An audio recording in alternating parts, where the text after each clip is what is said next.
북한군에서 제일 좋은 북한군은 군단 장충되면요 평양에 올라가려고 하는 거예요. 지방에서 그대로 이 지방과 같은 왕국 같은 데서 이수를 해가지고 일단 평양에만 올라가면 그런 촘촘한 감시 시스템이 들어가기 때문에 도당 책임지다, 도당위원장이다. 도당위원장이 중앙당에 올라가는 걸 제일 싫어. 중앙당에 올라가면 집단 사택이 딱 들어가야 되기 때문에 이렇게 촘촘한 이제 이 감시망을 했기 때문에 이런 감시망 속에서 그 어떤 작당 모의한다.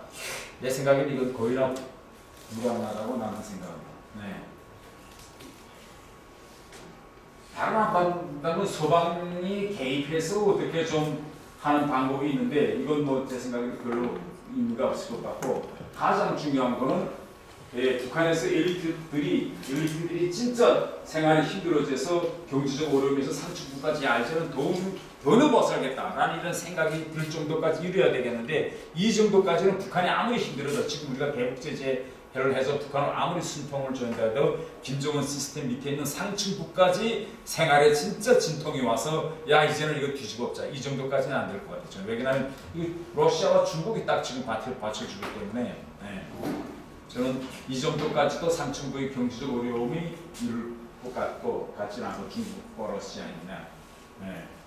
이건 뭐 일반적인 이론입니다. 일반적인 정상 국가에서는 이 집권 세력하고 경제 세력이 존재하는데 북한은 경제 세력을 그냥 뭐 조금이라도 약간 발언 실수만 해도 목이 날아나는 판이기 때문에 우리 한국처럼 그 어떤 뭐 결사 조직을 묻거나 그 안에서 뭐 우리 군대에서의 하나회 같은 이런 조직을 잇는다는 건 거의나 저는 불가능하다. 저는 이렇게 이제 생각합니다. 지도가 지복 헌재 이런 거 다 알죠. 뭐 인권이라는 거는 뭐 약간 인권이라도 허용해주면 조금이라도 불만 사항은 터뜨려 보겠는데 사소한 인권도 없기 때문에 북한에서 그런 불만을 뭐 토론한다 이것도 아닙니다. 일부 사람들은 북한이 중국이나 베트남과 같은 개혁 개방을 하면 좀 가능성이 있지 않겠느냐 이렇게 생각했는데 김정은 시스템도 이거 대단히 잘합니다. 베트남이나 중국처럼 이런 정신이 약한 북한에서 개혁 개방을 하는 경우에는 결국은 통제력을 이룰 수 있다. 베트남은 주변에 잠재적인 위협이 없고 중국 같은 나라는 너무나 크기 때문에 중국 같은 대륙 정신이 깊은 이런 건 달리 북한은 작고 자본 형태의 2,500만이 밀집되어 있기 때문에 어정쩡한 개혁 개방하다가 조금이라도 통제력을 이루면 결국은 북한은 걷잡지 못해서 김정은이가 개혁 개방할 건 없고 마지막으로 이거 지금 중국 학자들이 본 북한 붕괴 가능성을 한번 해봅니다. 중국 사람들이 이거 북한이 붕괴될까 안 될까 이걸 대단히 많이 연구합니다. 연구해서 중국 학자들은 북한 붕괴 가능성을 네 가지를 보고 있습니다. 이렇게 하면 북한에 갈 수 붕괴될 수 있겠다.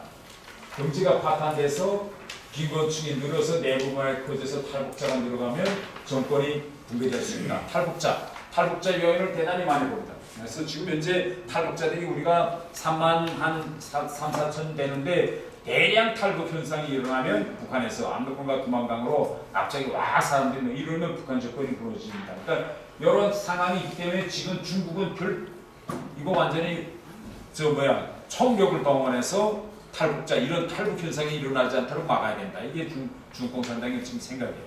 이거 탈북자들 허용하면 무너진다. 자본주의 요소에 중국 사람들도 북한은 중국과 다르다. 개혁개방하고 자본주의 요소에 허용하면 김정은의 통제 시스템이 이거 거잡지 못해서 중국은 지금은 지난 12월 달 등소평 때까지만 해도 북한에 개혁개방하라, 자본주의를 도입해라고 계속 요구했는데 시장경제하라고. 최근에 와서는 중공산당이 북한 보고 시장경제 도입해라, 개혁개방하라는 요구를 하지 않고 자연재해가 갑자기 감당할 수 없는 자연재해가 오면 붕괴될 수 있다. 그런 자연은 올 것 같지 않고 군사정변도 전혀 일어날 것 같지 않고 외부로부터의 개입, 암살, 김정은이가 암살, 전쟁 발생 뭐 이런 상황이었는데 이 5가지 가능성을 중국 학자들이 이론을 발표한 걸 보는데 결국은 5가지를 보면 저 같은 사람은 이거 하나도 이제 일어날 것 같지 않습니다. 마지막으로 제가 궁금한 건 이런 거예요. 우리 정부에 남한 정부의 북한에서 국변 사태나 그런 혼란이 일어났을 때 우리가 주도해서 통일할 수 있는 이런 가능성이 있을까? 우리한테는 급변 사태 계획 이런 거. 또 언론들 제가 뒤져 보니까 이런 계획은 있다 이렇게 됐어요. 뭐 충무 3,300 북한들이 대량 탈북할 때는 중국하고 협력해서 남인천 건설하고 뭐 이런 거 이렇게 한다. 또 충무 9천 비상통치기에 들어가서 이제 통치한 이런 계획도 있고 개령 5,029 한일 양국이 이제 북한 정권에 대비하는 계획 뭐 이런 거 있다고 하는데 현실적으로 실제 존재하고 있는지는 정부 자체가 부인하고 비밀에 붙이기 때문에 있는지 없는지는 모르겠습니다. 네.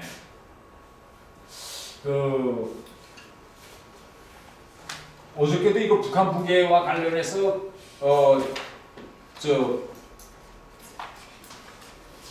소규모 강연이 있었는데 소규모 사람들이 모여서 이 북한 붕괴가 가능하냐 가능하지 않냐 이 문제 북한이 붕괴됐을 때 과연 우리는 어떻게 할 것이냐 이렇게 생각했는데 북한에서 혼란 상태가 일어나도 우리 정부는 들어가지 않을 것이다.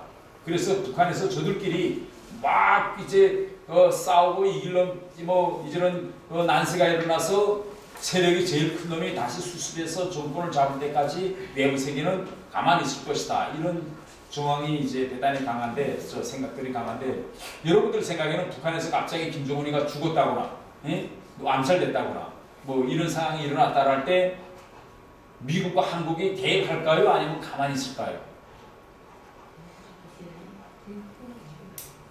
네? 개입할 것 같으세요? 미국 사람들한테 제가 물어봤어요. 미국 전문가들 보고 제가 만약 북한에서 혼란 상태가 일어난다면 미국은 어떻게 움직일 것이냐. 그 안에서 저들끼리 막 치고 때리고 해서 마지막에 새로운 파가 세력을 잡을 때까지 외부에서 가만히 있겠느냐. 미국이 중국 보고 중국 너희들 들어오지 말아라. 우리도 들어가지 않을게. 너희도 들어가고 우리도 들어가지 말고 한국도 들어가지 말고 내부에서 수습될 때까지 가만히 있어야 된다. 이렇게 주장하는 사람들도 있는데 미국 사람들은 뭐라고 이야기하는가 하면 이렇게 이야기해요. 만약 김정은 시스템에서 통제력이 약간이라도 늦추어져서 북한의 혼란 상태가 일어날 것 같다라고 하면 미군은 무조건 들어간다. 미군이 들어간다. 미군은 왜 들어가느냐? 미군이 왜 들어갈까요? 미군이? 바로 그거예요.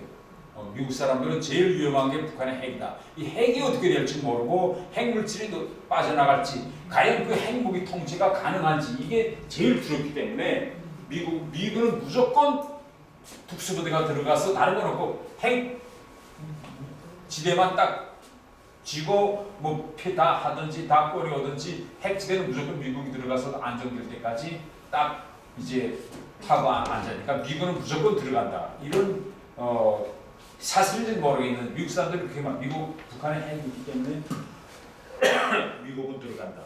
이게 첫 번째 그 생각이에요. 두 번째는 어제 저녁에 그 이야기한 그 대화가 많은 사람들이 뭘 이야기하냐면 이 북한에서 앞으로 이제 가령 이제 붕괴라든가 뭐 국변 사태가 일어났거나 새로운 대한 세력이 올라선다고 할 때 대한 세력이 누구하고 손을 잡을 것이냐, 대한민국하고 손을 잡을 것이냐, 아니면 중국 편에 갈 것이냐. 이거는 이제 그 많은 사람들이 언쟁점인데 어쩌면 제가 여러 사람들을 언쟁해 보니까 많은 사람들은 북한의 그런 새로 올라가는 대한 세력은 중국하고 손을 잡을 것이다. 이런 주장이 대단히 우세합니다. 한국하고 손 잡는 게 아니라 중국하고 손을 잡을 것이다. 그래서 저는 어제 반대 얘기를 해요. 절대 북한의 새로 올라가는 대한 세력은 중국하고 손을 잡지 않을 것이다. 그래서 왜 중국하고 손을 잡지 않을 것이라고 생각하냐. 그래서 저는 북한의 이거 일반적으로 엘리트층과 일반 북한 주민들이 뭐 지금 중국이 덤으로 뭐 버텨나가고 있지만은 중국에 대한 거부감, 배타적인 이런 감정이 대단히 북한 사람들은 강하기 때문에 우리가 북한의 고위층, 엘리트층이 정치적 보복을 당하지 않는다는 그런 담보만 확실하게 잘 준다면 중국하고 손을 잡지 않고 우리 대한민국과 이제 손을 잡을 것이다. 나는 이렇게 이제 생각했습니다. 그래서 앞으로 북한이 붕괴되느냐 안 붕괴되느냐 이런 문제를 저는 붕괴된다, 붕괴되지 않는다, 뭐 붕괴된다면 어떻게 할 것이냐 이런 문제는 저는 별 의미가 없다고 생각하고, 저 같은 사람은 그러면 북한의 붕괴를 우리가 북한 체제 변혁을 위해서 우리가 뭘 해야 되느냐, 그런 문제를 논의하고 우리가 하나라도 하는 것이 나는 더 의미 있다고 생각해. 예. 북한은 꼭 붕괴된다. 나는 이렇게 생각해. 북한 체제는, 저런 체제는 절대 오래갈 수 없다. 이건 너무나도 반인륜적이고 반인권적인 시스템이기 때문에 그 수명은 좀 뭐 연장될 수 있지만은 꼭 이 시스템은 어느 한 순간에 가서 저는 무너진다. 그래서 무너지는 힘은 다른 데 있지 않다. 예. 물리적인 방법으로, 군사적인 방법으로는 절대 북한은 무너집니다. 그래서 우리는 소프트 파워, 스마트 파워로 결국은 북한을 붕괴시켜야 되는데, 마지막으로 제가 안타까운 건 이렇게 하면 우리가 가지고 있는 정보를 유입시키고 북한 사람들의 생각을 변화시키고 이렇게 돼서 북한 시스템을 점점 어느 한 순간 그런 극단적인 상황, 한계점까지 끌고 가서 마지막에 사람들이 들고 일어나게 이렇게 만들려면, 그런 말하자면 북한의 정보도 유입하고 북한 사람들의 인식을 변화시킬 수 있는 이런 소프트 파워의 역할을 중심으로 해야 할 것이 우리 대한민국인데, 저 안타까운 심정은 우리 대한민국이 그러한 활동의 중심이 되지 못하고 지금 한참 보면 대부분 다 외부에서 이런 일을 좀 해보자고 해요. 미국이라든가 뭐 일본이라든가 또 혹은 소방 나라들에서 어떻게 하면 저 북한에다가 외부로 유입을 이제 할 수 없을까? 제가 며칠 전에 미국 비오에서 온 국장을 만나서 이 문제를 보러 갔는데, 현실적으로 우리도 보면 KBS라든가 이런 방송국에서 이제 북한에 대해 이제 방송할 수 있는 그런 엄청난 역량도 있고 장비도 다 갖추고 있어요. 그래서 이거 방송을 공식적으로 하진 못한다라도 이거 비공개적인 방법으로 라디오라든가 뭐 이런 걸 통해서 부단히 북한 사람들이를 좀 교육시킬 수 있는 이런 활동을 우리가 좀 적극적으로 했으면 좋겠는데, 이러한 데 대한 이제 활동, 그걸 변화시키는 이런 움직임도 이제 없는, 그러니까 그야말로 아직도 미국이나 우리는 북한 하면 더 아니면 뭐 같은 이런 전략을 지금 수립하는 것 같아요. 제재를 가해보든가 아니면 큰 문을 열고 뭐 북한하고 결혼이나 협력을 하든가, 이 두 가지 중에 어느 하나를 계속 왔다 갔다 하면 생각하지, 이걸 장기적인 관점에서 서서히 콘텐츠로 북한 사람들의 생각을 서서히 움직여서 변화시키는 이런 방법은 별로 저는 이제 우리가 쓰지 않고 있지 않느냐, 이게 제 판단입니다. 다른 하나는 북한과 우리를 비교해 보면 북한은 선동에 엄청난 많은 돈을 써요. 한번 보세요. 북한에서 IMF부터 늙어 죽을 때까지 각종 선동 교양을, 그러니까 사람들이 이 분해를 장악하기 위해서 공산당, 북한 노동당이 엄청난 선전에 대단히 많은 돈을 쓰고 있는데, 그 선동에 돈을 쓰고 있는 그걸 어떻게 하면 허물기 위해서 우리도 거기에 많은 돈을 쓰고 가게 한 사람이 달라붙어서 가게 한 곳에서 그 콘텐츠를 집어넣고 이렇게 해서 사람들을 변화시켜야 되는데, 반대로 우리는 이 소프트 파워의 그런 큰 의미나 그 영향력, 그 가치 이런 데 대해서 우리는 좀 지나치게 가서 이제 평가하지 않느냐, 저는 이런 생각입니다. 제가 영국에 있을 때, 영국 대사관에서 공사를 했을 때 영국 국회에서 계속 정부에다가 압력을 가요. 정부에 압력 가는 중요한 원인 중에 하나가 뭔가면, 전 세계에서 북한이 저렇게 인권 유린국인데 왜 영국 정부는 저렇게 인권 유린국인 저 시스템을 붕괴시키기 위해서 왜 영국 정부는 노력하지 않느냐. 이게 계속 국회의원들이, 그래서 그게 무슨 소리냐, 영국 정부가 빨리 돈을 이 BBC에 할당해서 BBC가 북한을 향한 한국어 방송을 할 수 있게 돈을 빨리 투자해라. 왜 BBC라는 건 정치적 목적을 추구 안 합니다. 딱 뉴스만 하는 게요. 뉴스만 북한에서 하는데, 내가 보건대로 아니 BBC가 한국말 방송을 하는 게 무슨 그렇게 북한을 변화시키는데 큰 의미가 있을까? 과연 몇 명이 북한 BBC 라디오 방송을 들을까? 이렇게 생각할 수 있는데, 영국 국회의원들은 시정일관하게 몇 년 전부터 계속 정부에 뉴스라도 한국말로 BBC가 북한에 계속 들을, 그러면 단 몇 명이라도 들을 거 아니냐. 그래서 뉴스 방송이라도 한국말로 계속 들고, 지금 BBC도 한국말 방송합니다. BBC도. 그래서 지금 보면 이 북한에서 라디오 방송 이제 들어간다라고 하면 라디오 방송 북한 사람들이 듣는 거 한국말로 된 라디오 방송을 VOA 듣고 NHK 듣고 BBC 듣고 그 다음에 모스크바 라디오 방송 듣고 베이징 국제 라디오 5개 라디오 방송을 북한에서 들어요. 어떻게 듣는가 하면 공식적으로 북한 외무성에는 정세 자료국이라는 게 있어요. 정세 자료국에 라디오과라는 게 있는데 라디오과가 어떤 일을 하느냐 한국말로 하는 각종 방송을 이제 라디오 다 맞춰놓고 아침에 출근하면 그 라디오 나오잖아. 뭐 VOA 미국 서리 방송입니다. 그다음에 쫙 뉴스 나오면 얘들은 외국어 모르는 애들이 라디오 딱 맡아놓고 라디오에서 나오는 말, 자 VOA는 너, NHK는 너, 모스크바 국제방송은 너 이렇게 담당해가지고 라디오 방송 나는 걸 다 그 자리에서 순간에 타자쳐서 뉴스를 만들어가지고 김정은한테도 올라가고 외국어 가니까 번역 시간이 없는 게 계속. 근데 이상하게도 한국 방송은 잘 안 나오는데 NHK나 VOA는 북한에서 라디오 대단히 잘 나와. 왜 잘 나올까요? 한국말 방송은 항상 샥 하면서 그 라디오가 잘 안 들리던데. 돈을 많이 써서 그럴까요? IFA, VOA, 한국 극동방송 똑같은 주파수입니다. 또 근데 국동방송은 안 들리는데 VOA는 대단히 잘 들리고 NHK도 잘 들리고 그 아마 국동방송에서 내보낼 겁니다. 제 극동방송에서 내보내는데 네. 이쪽에서 쏘는 것에 특징을 더 많이 방해적. 한국 거기다 방위접할. NHK나 VOA는 대단히 잘 들려요.